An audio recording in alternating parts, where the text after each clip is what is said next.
With ankylosing spondylitis or axial spondyloarthritis, you might see this a lot. It can be really hard to look and turn our heads without moving our whole body because of that tightness in the side of the neck, that tightness in the shoulders and the upper body. And this is usually from that postural stuff that we deal with ankylosing spondylitis, that inflammation in the upper body, some folks dealing with fusion. So that postural stuff can really drive us forward, driving a lot of inflammation, shoulders all the way to the neck, and especially the side of the neck here. So what I like to do, and it can be really difficult to turn, to look when we're driving, and especially just trying to do other things. Just trying to turn can be really challenging, especially if you're dealing with that tension in the upper back and the neck. So what I like to do, one of my favorite stretches is, I like to use maybe a seat. I'm going to use the chair here just to get my shoulder down and back. So I'm just going to work on opening up first.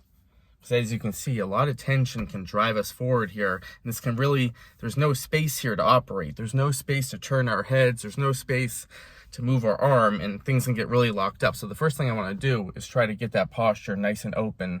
One thing you can do is use the chair just to think about driving those shoulders down and back and squeezing that upper back here. So that's why the upper back is really important for the postural stuff, so we can get into alignment, so we can use those muscles to get the shoulders down and back. So one thing I like to do is just use the rest. I can also very gently tuck my chin and drive my head back to get in alignment. And maybe I hold this for 5 seconds and then I relax.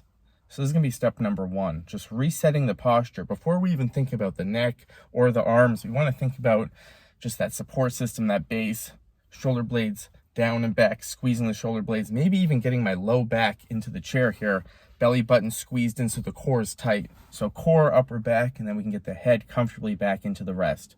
5-second hold, relax. You can also do this in a chair at home, but I just want to show this car variation. 5-second hold.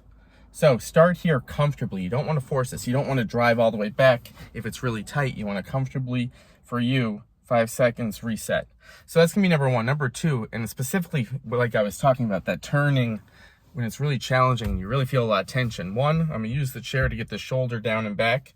I'm going to very gently, focused on this area being down, I'm very gently stretching through the side of that neck. Let me show you this side. So shoulder down and back, very gently. I'm going to hold the head and turn away from the shoulder. You can even do it without holding the head here, just until you feel that gentle stretch, and then you would hold this. What we don't want to do is tug on this area with our shoulder up like this. We don't want to tug on the area either with our shoulder down. We want it to be really relaxed, nice and upright, shoulder down and back, very gently.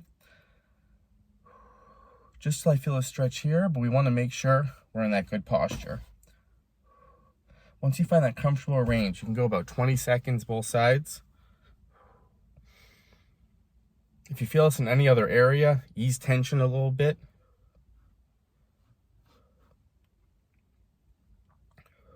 So there's a lot that can do with that postural stuff. It can be really, in these different areas, can really help the upper back, the core. This is why we want to look to the whole body to kind of free up some space. But if you're really dealing with some of that tension in the upper body, try thinking about realigning the posture. I have some different videos at home on ways you can realign the posture into a wall and then get some movement going. You know, some different stretches for the neck to really get specific with that area to ease that tension. Try out some of this stuff. Let me know how it feels. See you next time.